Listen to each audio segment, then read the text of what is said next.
going on, Pokemon crew? I am Michael. This is my brother Ariel. We run Ted's Pokepon here in Norwood, Ohio. What are we talking about this morning? This video is sponsored by us. By Ted's Pokepon? By Ted's Pokepon, because we're not cool enough to be sponsored by anybody else right now. We might talk about Tag a lot, but we're not sponsored by them. And we don't have any business relationships with these companies other than I pay them to grade the cards. They don't pay us. Correct. So now eventually someday I would love to be one of those tag shops that has the in-store grading machine. That would be wonderful. Fix your collar. Oh, sorry. All messed up. There you There we go. We good? There you go. All right. That would be a whole different story. Then we would disclose that if that happened. Sure. But the reason we're also talking about tag right away this morning is we did sell two of our big cards yesterday. Obviously the Mega Charizard from Phantasmal Flames in a tag 10 for $2,000. And the Lucario? And the Mega Lucario that was in a tag 10. Awesome. So I think that all of the top three cards that we had from our order have all sold. The Pikachu, the Charizard, and the Lucario. Yeah. So tag sells, and many other of the ones have sold too. Any updates on that order we have with them now? They have it. It's still the preliminary order process. Okay, so research. Yeah, I think so. Research and ID. But it's a 30-day turnaround. 30 business day. turnaround. So, but not. That's far better than the 3 to possibly 6 months. Yeah. And you were packaging up. Not to Oh, speak one so of our quick, but- one of our good customers, actually one of our best customers from the state of New Jersey, Ryan H. Took advantage of. We've got Ninja Spinner up on our website right now. Very low on Mega Dream. Got to order more of these because we're selling. We got a good price and we're selling at $90 a box. So in store and online, we're going to sell out probably before we get any replacements. That's probably in. been one of our hottest sealed products right now. Oh, it absolutely has this whole year. And then you ordered two of the Twilight Masquerade sleeve, which is a good set. So we'll get these packed up and shipped out to you this morning, Ryan. Thank you. I heard you can get good pizza in New Jersey. Good slices out there. You would know more than me. We got in stickers now. So we do not sell these. We are just giving them away in orders that come in or for our good customers that are in stores. Stop in, ask for a sticker. Make sure Ryan H gets one of those. But yeah, we restocked the cases again. Single cards are flying off the shelf. Japanese case looks good too over there. How you did Our that? whole Japanese case.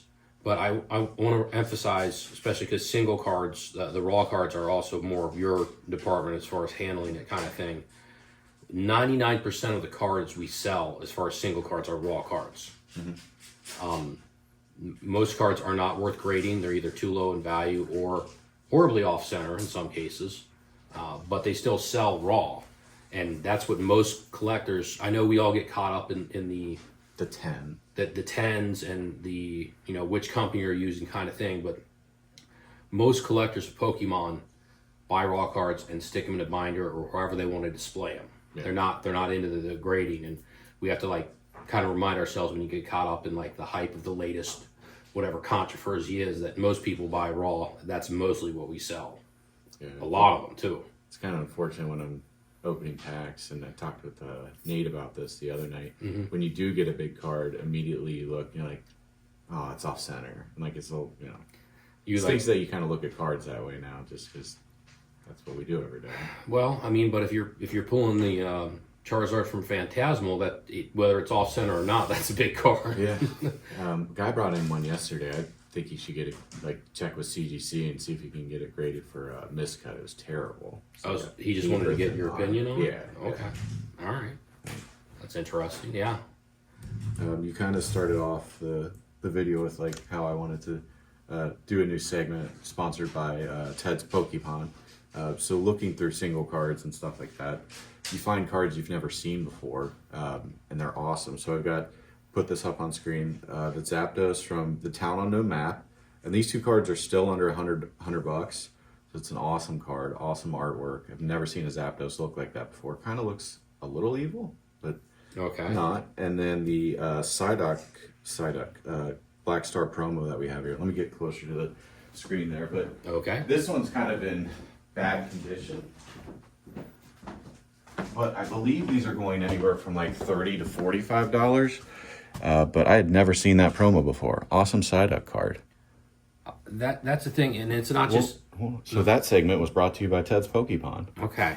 Can I ask what happened to the Zapdos from the town with no name? I don't know what happened to him, but it's a Japanese card. Oh, you mean you didn't actually? We don't physically have the No, card. we don't have that card. I'm just looking through different sets, and Oh, when I was okay. pricing cards, I came across that one. Okay, so that one didn't magically just migrate into your personal collection. No. Okay, I'm just making sure. I would have told you that, or at least shown you. All Like right. maybe in a few weeks or a month or two. Like, I don't know how that got there. But the amazing thing is because the hype money moves so quickly to other sets, you can still find good, awesome cards at affordable prices, especially raw.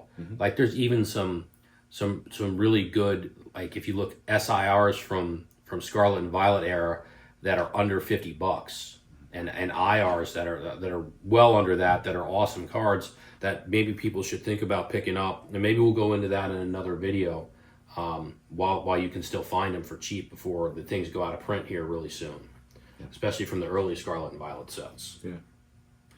We probably should have touched on this earlier in the video, but we're waiting on our perfect order allocation.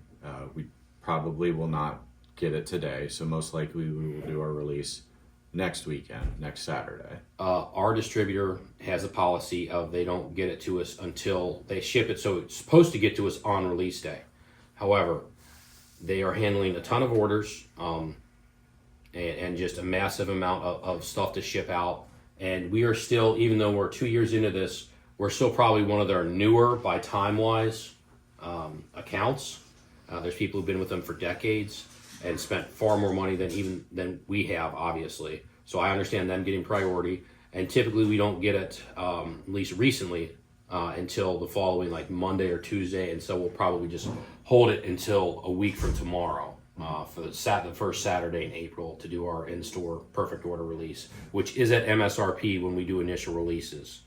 There will also be a small amount of, and we did get them in, the Ascended Heroes poster collection, pin collection, and the starter illustrator series. Yep. So a few of those boxes, so you'll be able to buy probably one perfect order item and then choose one of those 3 items at MSRP just so that everybody in line gets something. So we'll do that all one day. Same We'll day? do that all one First, day. okay. Probably be better weather then too. I hope It's supposed so. to be a little chilly tomorrow. Well, I think it's kind of chilly and rainy here in Cincinnati right now. I don't think we'll have the food truck this time. No.